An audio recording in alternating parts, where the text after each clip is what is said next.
Vamos a ver si podemos ser capaces de tratar tres temas interesantes, creo, nudos centrales hoy de la vida política argentina con Jorge Giacobbe y terminar con una canción.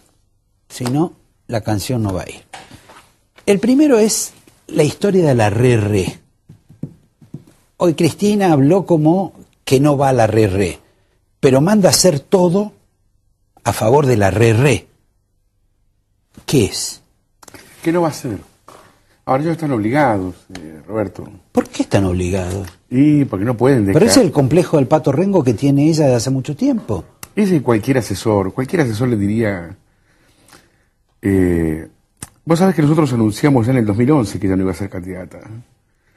Porque una persona de su máxima intimidad y de mi máxima intimidad, que habla con ella todas las semanas, me decía, esta mujer no quiere más. Perdón, cuando hablas de máxima intimidad, estás hablando de Máximo, porque después no sé de nadie que tenga máxima intimidad con ella. Perdón, bueno, salvo eventualidades. Bueno, yo sé que vos sos un hombre muy informado, pero hay personas que hablan con ella sistemáticamente, todas las semanas, 1 hora, 2 horas, hay 2 o 3 personas. Y uno de ellos me decía, Jorge, tenés razón porque esta mujer no quiere más. No le da el cuerpo, no le da la voluntad, bueno. La llevaron hasta ahí. Yo creo que ya todos saben que no quiere más. Jorge, puede ser, pero yo he conocido infinidad de empresarios, por decir, y otros políticos, que tampoco querían más, pero no se iban nunca. Sí, eso pasa en el empresariado, pasa en los artistas. En los periodistas también. Ahora, esta señora declaró el 1 de marzo de este año, en la apertura de las sesiones ordinarias, que ella nunca se imaginó que iba a ser presidenta. Es decir, que esto le pasó. Nunca se imaginó, quiere decir que no se preparó. Como si un piloto de aerolíneas te dijera a 10.000 metros, mire, yo nunca me imaginé que iba a ser piloto ni que me iban a prestar el avión de nuevo. Bueno, pero hizo el curso. Bueno. Después, ya puesta en el juego, hizo lo que pudo, pobre. Y algunas cosas le salieron bien y otras cosas no le salieron bien. Pero ya está, todos los objetivos que podía tener esta señora, que no se imaginó nunca que iba a ser presidenta. Tenemos un presidente que nunca se imaginó, que nunca se dirigió a eso. Me parece que todo hay que tomarlo en cuenta. Es su propia palabra, nadie se lo preguntó, lo dijo hablando sola en esos monólogos largos que hacen la apertura de sesiones ordinarias. Nadie la obligó a decirlo. Bueno, Duhalde decía que no quería ser presidente e hizo todo para ser presidente. Bueno, Duhalde es un político profesional. Por lo tanto, me parece que esto, que ya todo el gobierno sabe, y este es el problema. El otro día escuché un debate entre la señora Alcira Argumedo, persona a la cual admiro, por supuesto, intelectualmente, y una integrante de la Cámpora, donde pasó una cosa que no había visto nunca. Los especialistas de campaña... Veo que no admirás al integrante de la Cámpora. No, un hombre muy preparado también. ¿Sí? No lo conocía, la verdad, incluso no me acuerdo el apellido, pero me gustaría saber quién es. Lo vi muy sólido, el debate era parejo, en términos intelectuales, independientemente de la preferencia de los conceptos de uno y otro. Se ve que eran amigos incluso y que se habían respetado a lo largo de la vida como intelectuales. Y o sea, un veterano de la Cámpora. Sí, una persona de 55 o 60 años. Y un hombre bien puesto. Y cuando termina el debate, el periodista que hacía la nota le dice, bueno, pero ustedes tienen solo un candidato, que es la presidenta, sostiene esto. Y el tipo le dice, sí, tenemos un solo candidato, pero no habrá otro en un gobierno con tantos actores. Y el tipo dice, lo demás es muy malo.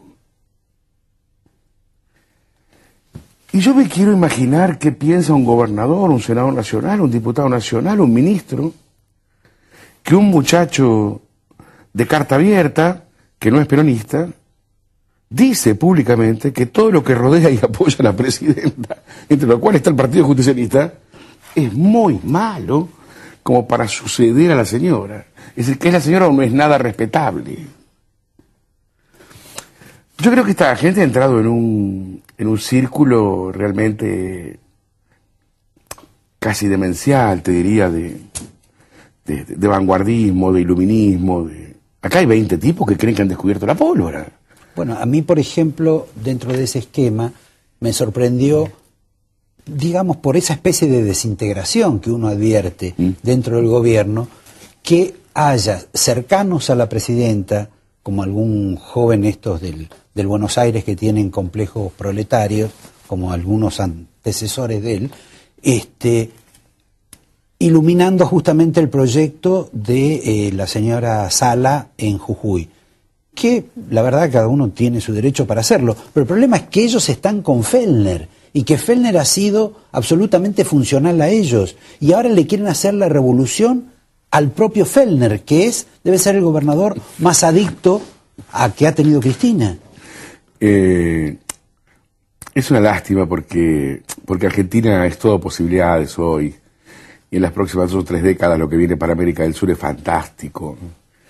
Si nosotros pudiéramos tener una clase dirigente siquiera razonable, los de izquierda dura, pero razonable, los de derecha dura, pero razonable, respetándose unos con otros, tratando de... Ahora esto de que nosotros somos fantásticos, 15 tipos, y el resto son toda una porquería que no vale la pena, dicho desde el gobierno, de la principal usina ideológica del gobierno, dicho a todos los actores que están sosteniendo a este gobierno.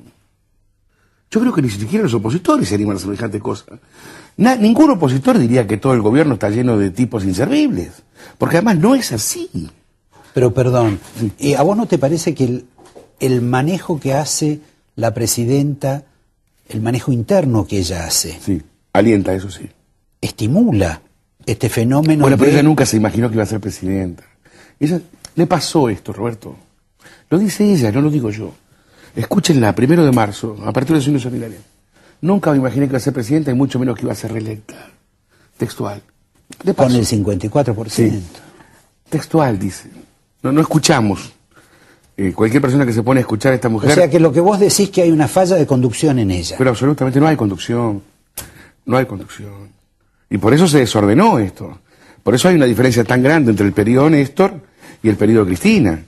Esto que se da como error de Cancillería, o los errores recurrentes que están apareciendo como granadas en todas las áreas del gobierno, no son errores.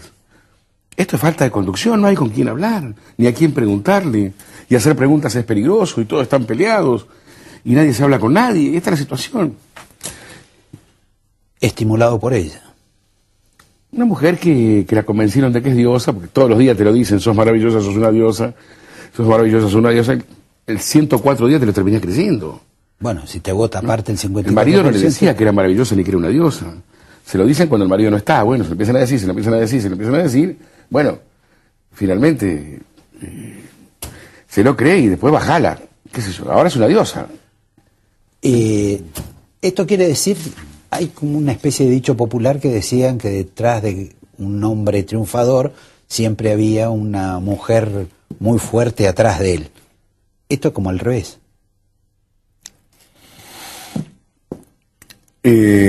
Salgamos de este tema porque tenemos que terminar es muy importante que los argentinos seamos cuidadosos de nuestro gobierno, pero van a pasar estas cosas, se está desordenando esto, se está desordenando porque no hay nadie prestándole atención, porque hay personas que creen que son dioses, que su palabra es santa, que con solo alguna indicación. Gobernar es estar en los temas las 24 horas del día y, como decía Kirchner, de la noche también.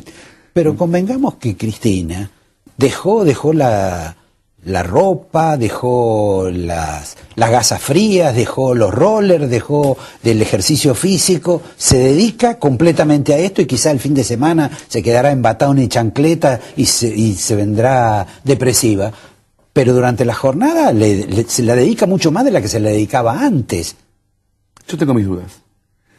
He tratado de hacer el mapeo incluso de cómo es un día de ella, a qué hora se levanta, cuántas horas lee el diario, cuánto cuesta vestirla, cuánto tiempo cuesta vestirla, trasladarla, cuántas llamadas telefónicas recibe por día, algún embajador, algún ministro, alguna instrucción y se le terminó el día. Es decir, embajador no recibe. Por eso, pero alguna recepción, alguna... Sí, sí. Y ya Tampoco. está, se le terminó el día. Y me pregunto a qué hora se pone a pensar la Argentina. Se reúne con un ministro y le dice, con cada ministro y le dice, bueno, a ver, ¿cuáles son tus problemas? Y se reúne con el otro y le dice, a ver, ¿cuáles son tus problemas? Y me parece que eso no está pasando. Y que entonces esto está como desarmado, digamos, no había que reconstruirlo. Por alguna razón la gente empieza a ver una idea, empieza a notar una idea de que esto se desilvana. Y es muy importante darles el tiempo a lograr su propia compactación.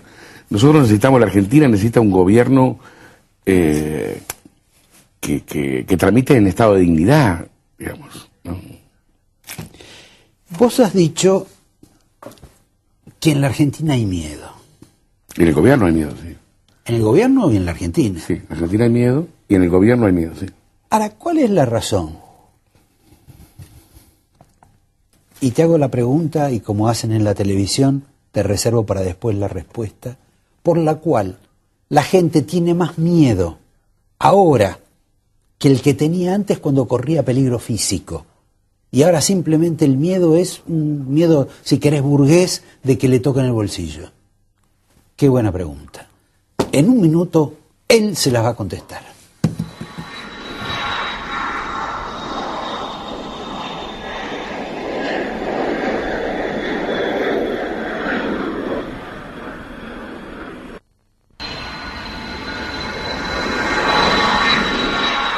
Repito la pregunta.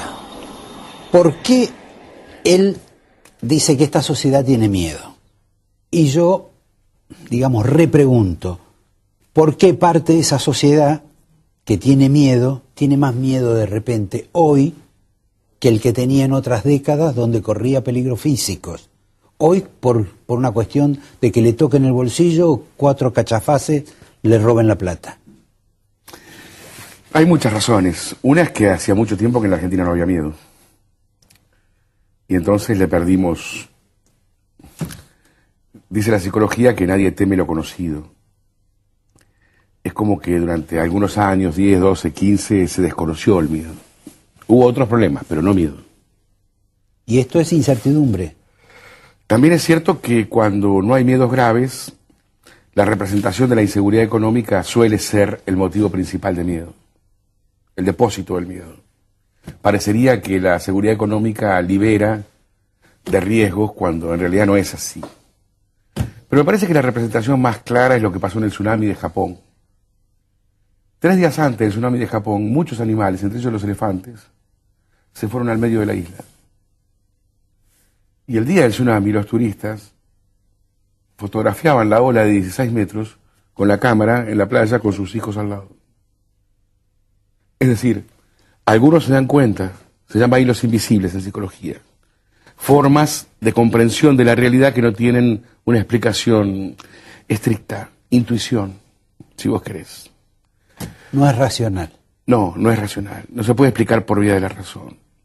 El problema es, en esta sociedad hay elefantes que tienen temores y se repliegan, y hay gente que le está sacando la foto a la ola con la máxima alegría. El problema es quién es quién.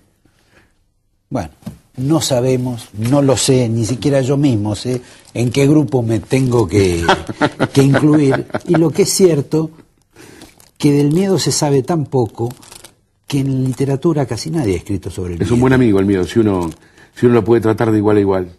Una vez Víctor Galíndez le hice una pregunta frente a un rival, tuve que hacer un reportaje, y le dije, ¿no tendrá miedo, campeón? Y el tipo me miró mal, muy mal, era muy feo. Y me dijo, miedo tenemos todos, gana aquel al cual no se le nota. Cuando él me dijo que era un animal tan grande, tan fuerte, me dijo que tenía miedo, me arregló los miedos míos. Yo entendí que yo también tenía derecho a tener miedo. Y pude tener miedo con normalidad a partir de ahí. Le agradezco mucho a Galíndez eso. Bueno, enseñanzas como esta va a haber en otro programa. Te regalo el angelito. Gracias. Y para ustedes los despido con una canción, un hurto que ha hecho la Solano Lima a Chico Buarque de Holanda, que viene ya. Y los veo el próximo lunes. Gracias y gracias a vos, Jorge. No, al contrario, muy amable. Y trae el regalo la próxima vez. Mañana te lo mando a tu oficina.